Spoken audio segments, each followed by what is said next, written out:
Sa ngalan ng Ama at ng Anak at ng Espiritu Santo, Amen. ang pagpapala na ating Panginoong Hesus Kristo, ang pag-ibig ng Diyos Ama at ang pakikipagkaisa ng Espiritu Santo naway sumainyong lahat. At sumaiyo rin. Ngayon pong araw ng Sabado, araw ng debosyon natin sa Mahal na Birhen ng Solidad. At isinasama po natin ngayon sa ating intensyon ang lahat po ng mga may sakit, ang lahat ng mga nangangailangan ng higit na pagkalinga, lalo tigit sa mapagpalang at mapagpagaling na kamay ng ating Panginoon. Mga kapatid, tinipon tayo bilang mga kaanib ng angkan ng Diyos, kaya dumulog tayo sa maawaing Panginoong nagpapatawad ng lubos. Sinugong tagapagpagaling sa mga nagsisisi, Panginoon, kaawaan mo kami. Panginoon, kaawaan mo kami. Dumating na tagapag-anyayang mga makasalanay magsisi, Kristo, kaawaan mo kami. Kristo, kaawaan mo kami. Nakaluklok ka sa kanan ng Diyos Ama para ipamagitan kami. Panginoon, kaawaan mo kami. Panginoon, kaawaan mo kami. Kaawaan tayo na makapangyarihang Diyos, patawarin tayo sa ating mga kasalanan at patnubayan tayo sa buhay na walang hanggan. Amen. Manalangin tayo. Ama naming makapangyarihan, buong galak naming pinararangalan ang alaala ni Santa Scholastica. Ang pagtingin namin sa kanya bilang huwaran sa katapatan ay magbunga nawa ng aming pagkakaroon ng maaasahang pag-ibig sa aming paglilingkod sa iyo at sa pamumuhay sa walang maliw mong kagalakan sa pamamagitan ni Jesucristo kasama ng Espiritu Santo magpasawalang hanggan. Amen. Umupo ang lahat.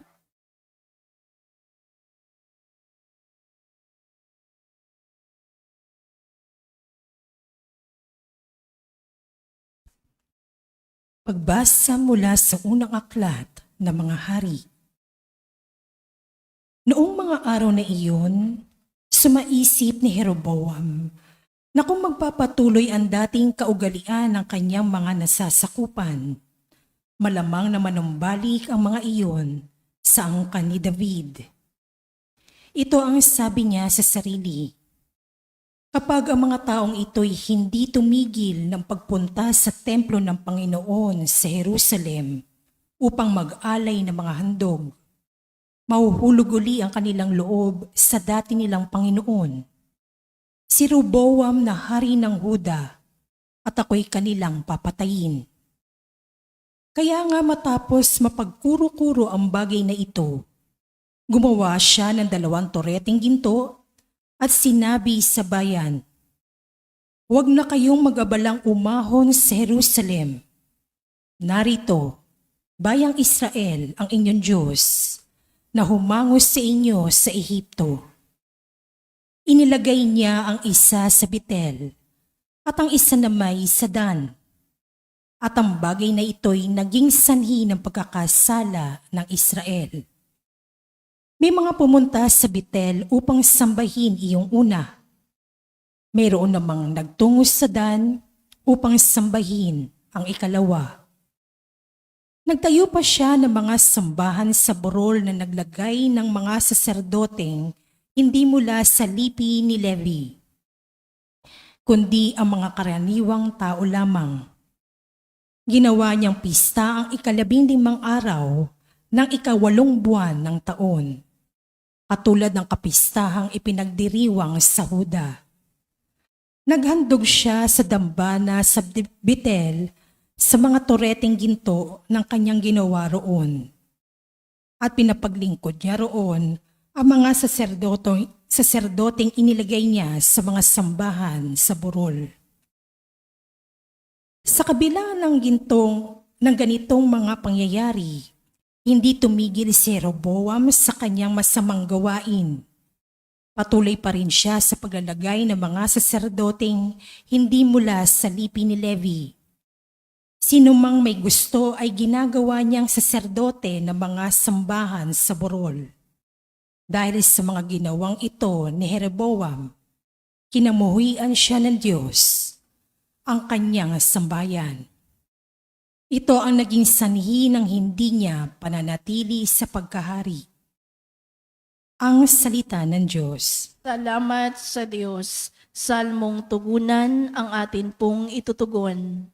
Panginoong masintahin, ang bayan mo'y gunitain. Tayo pong lahat. Panginoong masintahin, ang bayan mo'y gunitain. Nagkasala kami tulad ng ginawa ng aming magulang. Ang aming ginawa'y tunay na di tumpak, pawang kasamaan. Ang magulang namin nang nasa Ehipto hindi alumana. Ang kahanga-hanga mga ginawa mong kanilang nakita. Tugon. Panginoong masintahin, ang bayan mo'y gunitain. Sa may bundok ng Horeb, doon ay nagugis niyong gintong baka. Matapos mahugis, ang ginawa nila'y kanilang sinamba. Ang dakilang Diyos ay ipinagpalit sa Diyos na nilikha, sa Diyos na baka na ang kinakain ay damong sariwa. Tugon. Panginoong masintahin, ang bayan mo'y gunitain. Kanilang nilimot ang Panginoong Diyos, ang tagapagligtas, na yaong ginawa doon sa Ehipto'y kagilagilalas. Sa lupaing iyon, ang ginawa niyang tunay ay namahimala. Sa dagat na tambo, yaong nasaksihan ay kahanga-hanga. Tugon. Panginoong masintahin, ang bayan mo'y gunitain. Tumayo ang lahat.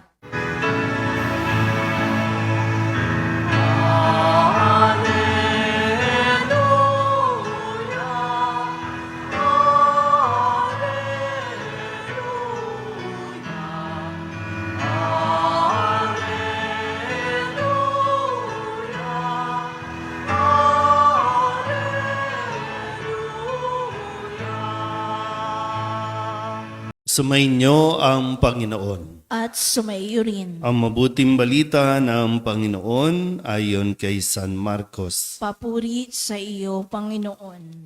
Noong mga araw na iyon, muling nagkatipon ang mga tao. Naubos na nila ang kanilang pagkain. Kaya tinawag ni Jesus ang kanyang mga alagad at sinabi sa kanila, "Nahahabag ako sa mga taong ito, sapagkat 3 araw na ngayong kasama ko sila at wala na silang makain. Kung pauuwiin ko ng gutom, mahihilo sila sa daan. Galing pa naman sa malayo ang ilan sa kanila.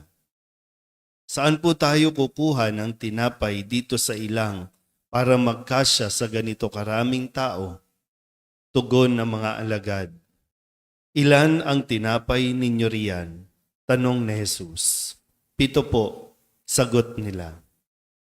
Ang mga tao'y pinaupo ni Jesus sa lupa.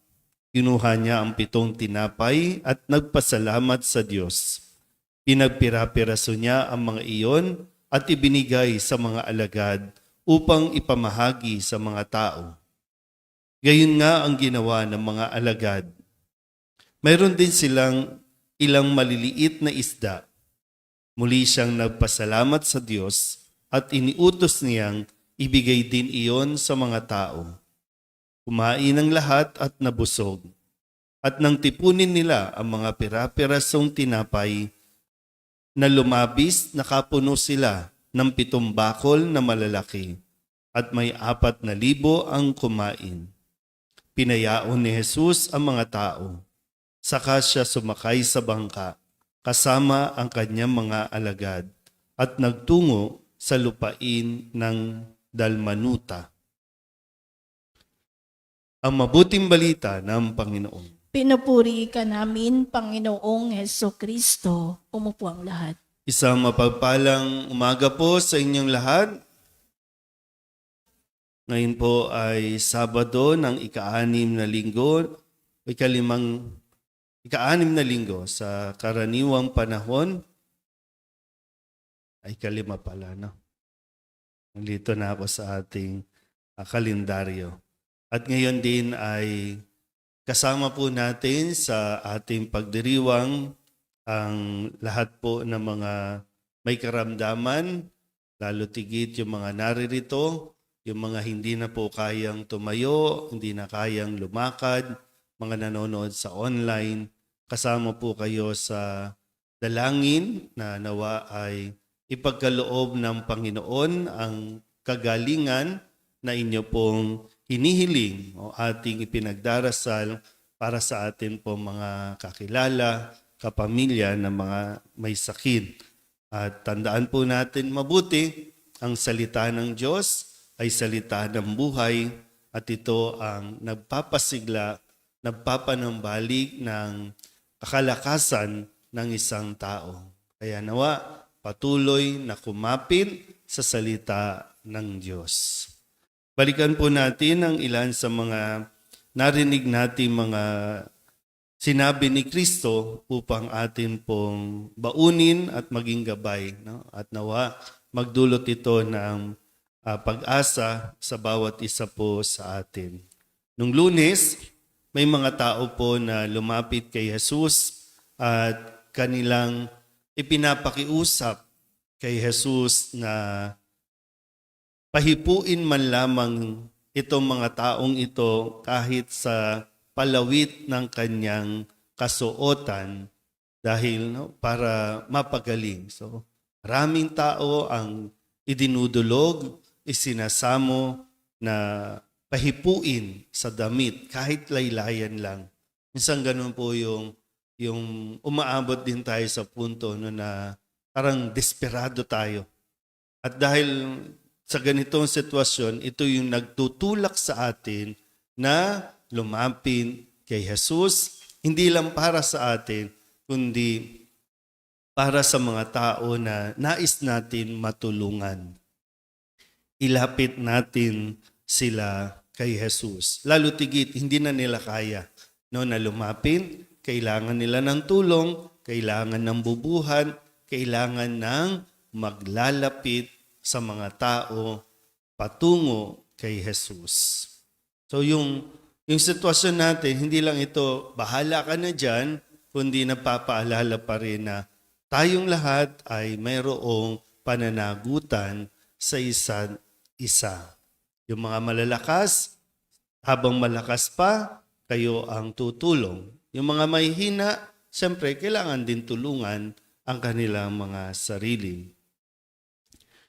Nung Martes naman, pinaalalahanan tayo na hindi lang tayo po pwedeng maiwan sa mga batas, sa mga pamahiin, sa mga kaugalian na iitsapwera kung ano yung masigit na mahalaga, yung pagsunod sa utos ng Diyos. Kaya sabi niya, sinabi ni Jesus, kay husay ng paraan ninyo sa pagpapawalang bisa sa utos ng Diyos, masunod lamang ninyo ang mga turong minana ninyo. Sa konteksto po ng ating pagdiriwang, di ko alam kung ano ang mga pamahiin, mga turo kapag may sakit ang isang tao. No? Ano ba yung mga nalalaman natin na para gumaling, na para ganito. No? Ang dami nating nalaman na naituro sa atin na minsan taliwas sa turo ng Diyos. Nung Miyerkules, ang sabi sa atin, hindi ang pumapasok sa bibig ng tao ang nakapagpaparumi sa kanya sa mata ng Diyos, kundi ang mga nagmumula sa kanya. Hindi man yung isa, o kadalasan po, maraming toxic sa katawan natin. Maraming toxic. At ito yung nagdudulot ng kahinaan ng katawan natin. Bakit madalas tayo nagkakasakit? Dahil sa atin pong pagsuway sa utos ng Diyos. Yung mga kasalanan na kinikimkim natin, mga kasalanan na ayaw nating ihingi ng tawad, sa katagalan, magiging toxic yan, magiging lason yan sa ating katawan. Manghihina tayo ng lubusan. Nung Webes naman, sabi ni Kristo, kaya't sinabi sa kanya ni Jesus, ito po yung tungkol doon sa isang babae na may anak na inaalihan ng demonyo, pero siya po ay isa sa mga itinuturing na hintil o hindi kabilang doon sa lahi ng mga Hudyo, pero siya po ay nanikluhod, nakiusap kay Jesus. Na kahit na ang tingin sa kanya ay tuta, pero nandoon pa rin dahil sa kanya pong pangangailangan para sa anak niya na mapalaya sa pag-aalipin ng demonyo, nakiusap kay Jesus na pagalingin nito. Kahit hindi siya karapat-dapat na pakinggan, pero sa kanya pong pagpapakumbaba, kaya't sinabi ni Jesus, dahil sa sinabi mo, maaari ka nang umuwi. Iniwan na ng demonyo ang iyong anak. At ito rin nawa, yung inyo pong baunin. Magaling ka na, gagaling ka, lalakas ka dahil sa iyong pananalig kay Jesus. Kahapon, Biyernes, ang sabi sa atin, tumingala sa Jesus sa langit at nagbuntong hininga at sinabi sa tao, Ephata, ibig sabihin, mabuksan. Ito naman yung pagpapagaling ni Jesus doon sa taong bingi at pipi, no, hindi makapagsalita. Pero inilapit ito kay Jesus at si Jesus naman hinawakan itong taong ito at gumaling. Ngayon, Sabado, narinig natin ang pagpapakain sa napakaraming tao. No? Sabi po dito, may 4,000 ang kumain. Pero paano ba napakain ni Jesus ang mga taong ito gamit lamang ang ilang pirasong tinapay? 7 tinapay is ilang maliliit na isda. Saan nang gagaling? Doon po sa habag. Kaya nga sabi niya, nahahabag ako sa mga taong ito sapagkat 3 araw na ngayong kasama ko sila at wala na silang makain. Pag sinabi pong nahabag, no, ay naiintindihan ang sitwasyon. Nauunawaan niya ang kalagayan o katayuan ng isang tao. So kung hindi tayo nahahabag o wala tayong pusong mahabagin, mananatili tayong walang pakialam sa pangangailangan ng iba. Mananatili tayong ako lang, sa akin lang ito. No? Pero hindi yun ang panawagan ng Panginoon sa atin. Na tayo rin nawa ay magkaroon ng isang pusong mahabagin, marunong kumilala sa pangangailangan at pinagdadaanan ng bawat isa. Sabihin niyo nga po sa katabi ninyo, naiintindihan ka ni Jesus. Mahirap po ang magkasakit, no? Sa mga may sakit na naririto, mahirap po yan. Minsan, tinatapangan ninyo kasi ayaw ninyong magbigay pa ng parabang isipin doon sa mga nag-aalaga sa inyo. Kaya kahit na may sakit na nararamdaman, titiisin ninyo. Hindi nyo ipaparinig. No? Kaya minsan naman yung kabaligtaran na dinadaan sa init ng ulo, dinadaan sa pagsigaw, dinadaan sa pagdadabog, no, yung nararamdaman o yung mga sakit na nararamdaman. Kaya no, medyo hindi nagiging okay, no, yung pang-araw-araw na pakikibaka dito sa sakit sa inyong nararamdaman. No? Mahirap, pero nawa ay patuloy tayong manalig kay Jesus sa tulong ng mahal na Birhen ng Soledad, no? Na mas maging matatag tayo sa mga panahon na sinusubok ang ating pong samahan dahil sa sakit na nararanasan ng bawat isa sa atin. May mga tanong minsan, bakit ako? Bakit ikaw ang nagkasakit? At bakit hanggang ngayon hindi ka gumagaling? Di ko alam ang sagot, no? Pero ang malinaw lang ay kasama pa rin natin si Jesus at naiintindihan niya ang inyo po, ang ating kalagayan o ating sitwasyon. Pero dito po, nawa, kung ano ang mayroon, matuto tayong magpasalamat sa Diyos. At lahat magiging okay din sa tamang panahon, sa panahon na ibibigay ng Panginoon sa atin. Kasat lang po, no? Kasi kung dito 4,000 tao napakain ni Jesus dahil sa habag, pero hindi po nawala yung pagpapasalamat sa Diyos.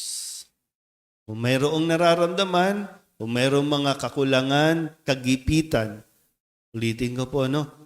Pag nagkasakit o may naroon nagkasakit sa pamilya, hindi lang energy yung nauubos, no? Maging yung mga resources nauubos. Kaya yung pasensya nauubos, pero tiyakin natin na hindi maubos ang ating pong pananampalataya kay Jesus. Isang araw, ipagkakaloob po sa bawat isa, lalo tigit sa mga may sakit, ang mapagpala at mapaghimalang pagpapagaling ng Panginoon. Amen.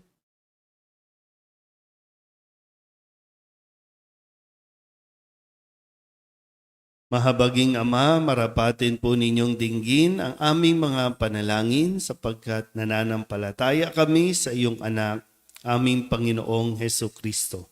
Lumalapit kami sa Kanya sa pamamagitan ni Maria.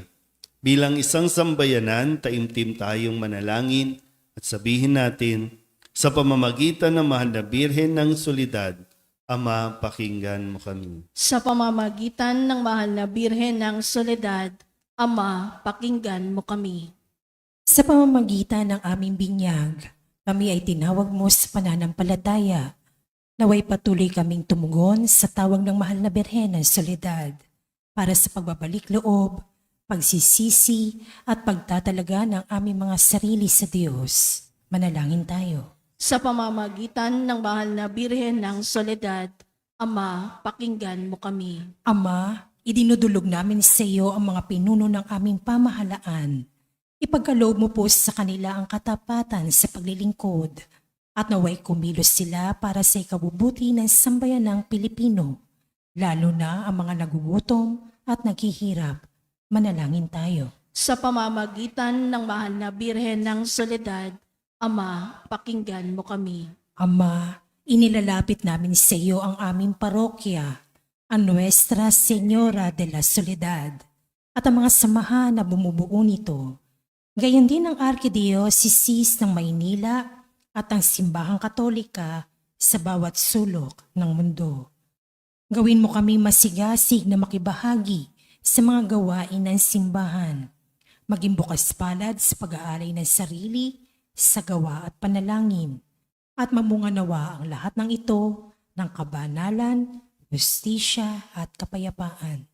Manalangin tayo. Sa pamamagitan ng Mahal na Birhen ng Soledad, Ama, pakinggan mo kami. Si Jesus ay nananatili sa ating piling sa Santisimo Sakramento. Kaya kami po ay nananalangin para sa bukasyon sa pagpapari upang patuloy naming matanggap ang pagpapala ng Eucharistia na sentro ng Kristiyanong pamumuhay. Manalangin tayo. Sa pamamagitan ng Mahal na Birhen ng Soledad, Ama, pakinggan mo kami. Ipinakita ni Jesus ang kanyang pagmamalasakit sa mga may sakit. Kaya tatatangin naming hiling, nalingapin mo at palakasin ang mga kapatid naming may karamdaman at nanghihina. Manalangin tayo. Sa pamamagitan ng Mahal na Birhen ng Soledad, Ama, pakinggan mo kami. Idinadalangin namin ang lahat ng mga kapatid naming yumaon na. Patawarin ang kanilang kasalanan at gantimpalaan sila ng tahanan sa langit.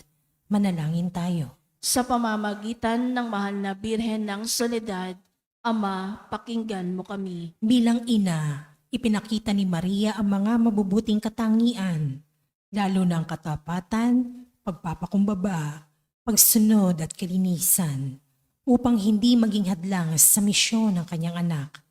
Kaya itinataas namin sa iyo ang mga kababaihan at mga ina ng tahanan, na pagkalooban mo sila ng puso tulad ng kay Maria, at maging inspirasyon nawa sila ng aming pamayanan at ng bawat mag-anak. Manalangin tayo. Sa pamamagitan ng mahal na Birhen ng Soledad, Ama, pakinggan mo kami.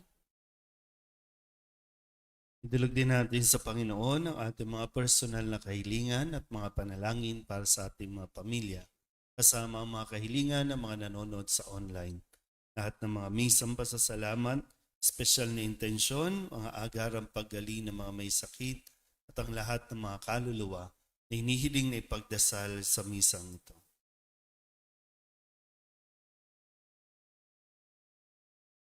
Ang lahat ng ito hinihiling namin sa ngalan ni Kristong aming Panginoon. Amen. Umupo ang lahat.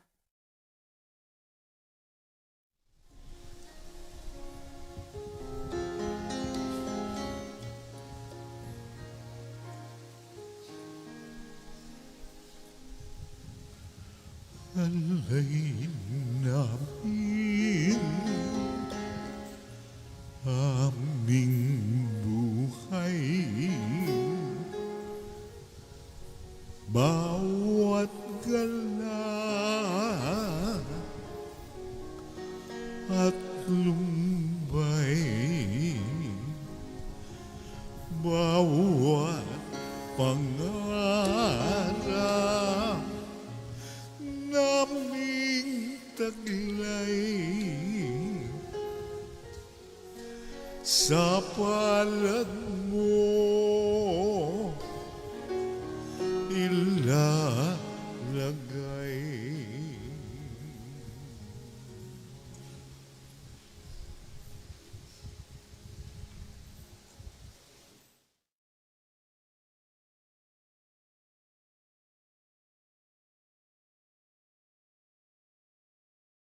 Manalangin kayo mga kapatid upang paghahain natin ay kalugdan ng Diyos amang makapangyarihan. Tanggapin nawa ng Panginoon itong paghahain sa iyong mga kamay, sa kapurihan niya at karangalan sa ating kapakinabangan at sa buong sambayanan niyang banal. Ama naming lumikha, tanggapin mo ang aming inihahandog, tanda ng mapagpakumbabang paglilingkod, ngayong ang dalagang si Santa Scholastica ay ginugunita, pakundangan sa aming paghahain, pag-alabin mo kami sa pag-ibig sa pagharap namin sa iyo, sa pamamagitan ni Jesucristo, kasama ng Espiritu Santo, magpasawalang hanggan. Amen. Sumainyo ang Panginoon. At sumaiyo rin. Itaas sa Diyos ang inyong puso at diwa. Itinaas na namin sa Panginoon. Pasalamatan natin ang Panginoong ating Diyos. Marapat na siya ay pasalamatan.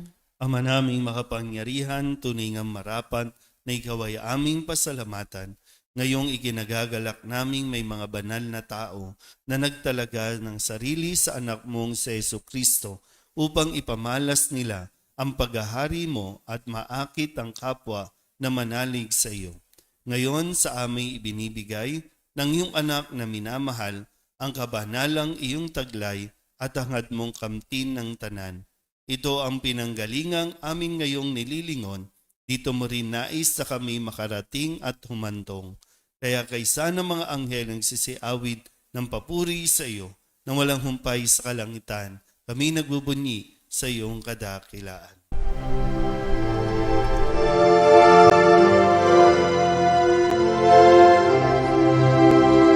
Santo, Santo, Santo, Panginoong Diyos makapangyarihan, napupuno ang langit at lupa ng kalwalhatian mo. Hosana sa kaitaasan, pinagpalang na paririto sa ngalan ng Panginoon. Hosana sa kaitasan.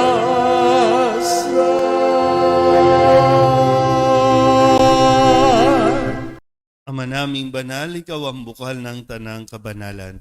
Kaya't sa pamamagitan ng iyong Espiritu, gawin mong banal ang mga kaloob na ito upang para sa aming maging katawan at dugo ng aming Panginoong Hesu Kristo. Bago niya pinagtis ang kusang loob na maging handog, hinawakan niya ang tinapay, pinasalamatan kaniya sang sila'y muling mabubuhay, gayon din ang lahat ng mga pumanaw.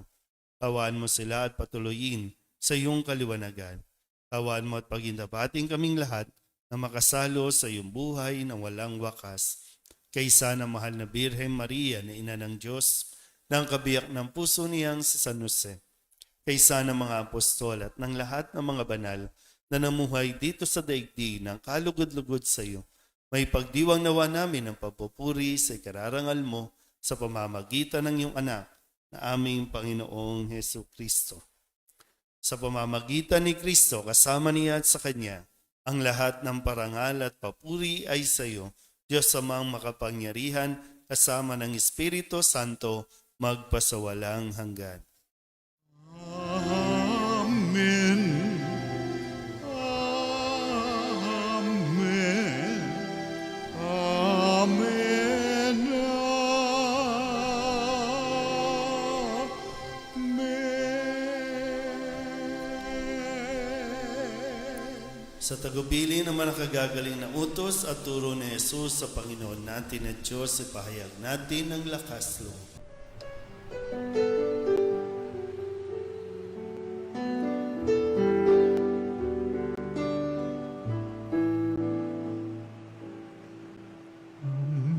Namin sumasalang ka, sambahin ang ngalan mo, mapasa amin ang kaharian mo, sundin ang loob mo. Dito sa lupa para ng sa langit, bigyan mo po kami ngayon ng aming kakanin sa araw-araw at patawarin mo kami sa aming mga sala para ng pagpapatawan namin sa nagkakasala sa amin. At huwag mo kaming ibang dulot sa tukso, at yadya mo kami sa lahat ng masama. Hinihiling namin kami iadya sa lahat ng masama, pagkalooban ng kapayapaan araw-araw, iligtas sa kasalanan at ilayo sa lahat ng kapahamakan, samantalang aming pinananabikan ang dakilang araw ng pagpapahayag ng tagapagligtas naming si Hesu Kristo. Sapagkat iyo ang kaharian at ang kapangyarihan at ang kapurihan magpakailanman. Amen. Panginoong Hesu Kristo, sinabi mo sa iyong mga apostol, kapayapaan ang iniiwan ko sa inyo, ang aking kapayapaan ang binibigay ko sa inyo. Tunghayan mo ang aming pananampalataya at huwag ang aming mga pagkakasala. Pagkalooban mo kami ng kapayapaan at pagkakaisa ayon sa iyong kalooban, kasama ng Espiritu Santo, magpasawalang hanggan. Amen. Ang kapayapaan ng Panginoon ay laging sumainyo. At sumaiyo rin. Bigayan po tayo ng kapayapaan sa isa't isa.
Ito ang kordero ng Diyos. Ito nag-aalis ng kasalanan ng sanlibutan.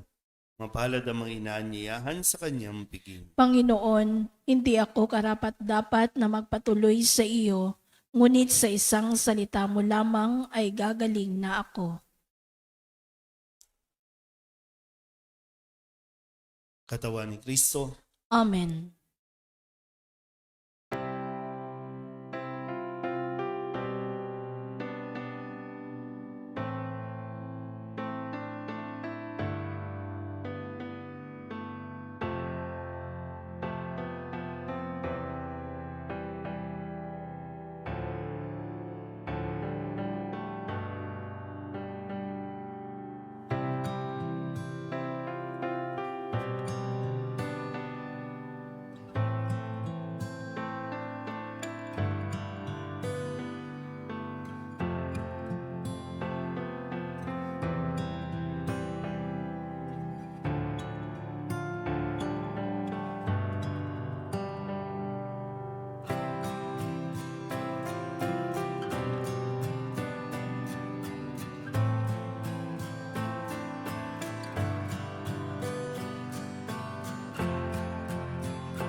manalangin tayo.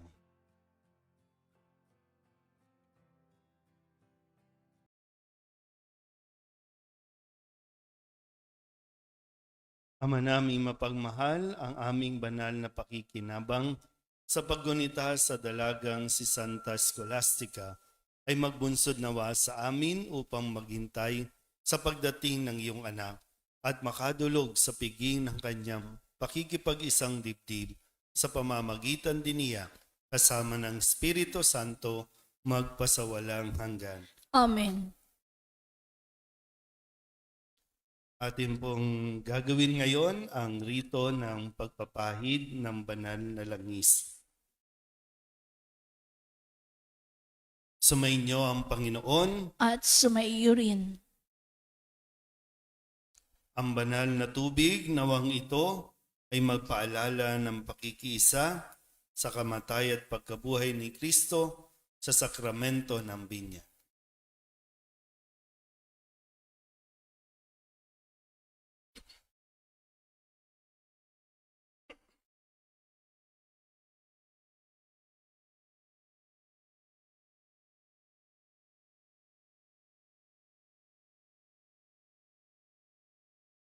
Manalangin tayo. Panginoong Hesu Kristo, sinabi mo sa amin sa pamamagitan ng iyong anak, ng iyong apostol na si Santiago. Mayroon bang may sakit sa inyo? Ipatawag niya ang mga pari ng simbahan upang ipanalangin siya at pahiran ng langis sa ngalan ng Panginoon. At pagagalingin ang may sakit dahil sa panalangin may pananampalataya. Ibabangon siya ng Panginoon at patatawarin kung siya'y nagkasala. Kami natitipon ngayon sa iyong ngalan, dinggin mo po ang aming panalangin may pananampalataya. Alang-alang sa iyong dakilang pag-ibig, ningapin mo po itong aming mga kapatid na may sakit. Sumaamin nawa ang kapayapaan at kaligayahan ng iyong kaharian ngayon at magpasawalang hanggan. Amen. Panginoong Hesus, kami iyong inililigtas sa pamamagitan ng iyong kamatayan at muling pagkabuhay. Panginoon, kaawaan mo kami. Panginoon, kaawaan mo kami. Panginoong Hesus, kami binibigyan mo ng pag-asa, bagong buhay at lakas bilang bunga ng iyong mga tiniis na pagdurusa. Kristo, kaawaan mo kami. Kristo, kaawaan mo kami. Panginoong Hesus, kami iyong ginagawang kahati sa iyong paghahain ng sarili sa Diyos Ama sa pamamagitan ng aming pagtanggap sa iyo. Panginoon, kaawaan mo kami. Panginoon, kaawaan mo kami. Kaawaan tayo ng makapangyarihang Diyos, patawarin tayo sa ating mga kasalanan at patnubayan tayo sa buhay na walang hanggan. Amen. Diyos Ama, taglay ang pananampalataya sa iyo, itong aming mga kapatid ay papahiran ng banal na langis. Pagaanin mo ang kanilang mga tiisin at palakasin mo sila sa sandaling ito ng kanilang kahinaan. Hinihiling namin ito sa pamamagitan ni Jesucristo, aming Panginoon, magpasawalang hanggan. Amen. Sa bisa nitong pagpapahid ng banal na langis at alang-alang sa pag-ibig at awa sa inyo ng Panginoon, tulungan nawa kayo sa pamamagitan ng biyaya ng Espiritu Santo. Tinubos kayo ng Panginoon mula sa kasalanan, gawaran nawa niya kayo ng kagalingan, lakas at kaligtasan. Maupo muna po ang lahat. Sa mga may sakit po, pipila lang po dito ng pakumunyon at habang pinapahiran po ng banal na langis. Manalangin tayo. Panginoong Hesukristo, aming manunubos sa kapangyarihan ng Espiritu Santo, pagaanin mo ang mga tinitiis nitong aming mga kapatid na may sakit. At sila'y iyong pagalingin. Alang-alang sa iyong pag-ibig at awa, patawarin mo ang kanilang mga kasalanan at pagkalooban mo sila ng ganap na kalusugan upang muli silang makabalik sa paglilingkod sa iyo. Panginoong nabubuhay at nagahari, magpasawalang hanggan. Amen. Sumainyo ang Panginoon At sumaiyo rin. at pagpalain kayo ng makapangyarihang Diyos, Ama at Anak at Espiritu Santo. Amen. Tapos na ang banal na misa, humayo tayo sa kapayapaan ni Kristo. Salamat sa Diyos.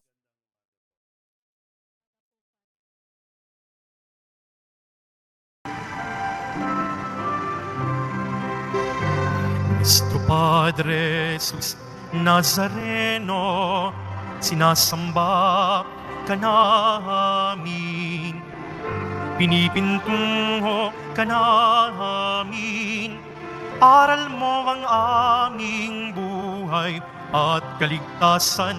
Nuestro Padre Jesus Nazareno, iligtas mo kami sa kasalanan. Ang krus mong kinamatayan ay sagisag ng aming kaligtasan.